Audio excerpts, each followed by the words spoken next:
Reaksi tegas Panglima TNI, Gembong KKB duga sesumbar tembak 8 prajurit, 3 helikopter. Reaksi tegas Agus Subianto terhadap KKB terkait sesumbar Gembong duga Perek Jelas Kogoya mengklaim menembak mati sebanyak 8 prajurit dan 3 helikopter TNI di distrik Paronduga, Papua Pegunungan. Panglima menegaskan turut berduka dengan 4 prajurit yang gugur dalam tugas pengejaran KKB terhadap KKB yang menyerang penduduk bukan operasi pencarian pilot Susi Air Philip Mark Martins. Hal serupa juga disampaikan Ketua DPR RI Puan Maharani meminta Panglima TNI bertindak tegas dan terukur.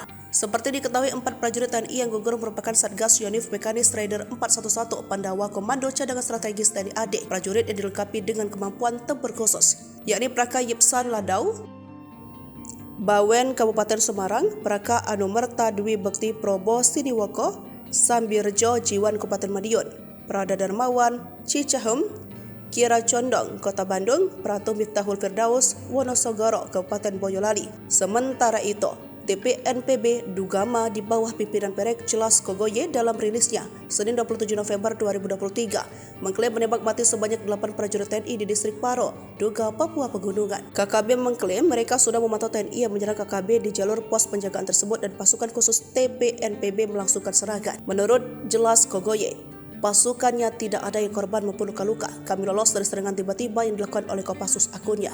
Dia pun sesumbar menembak 2 helikopter dan terkena 6 peluru di sasaran.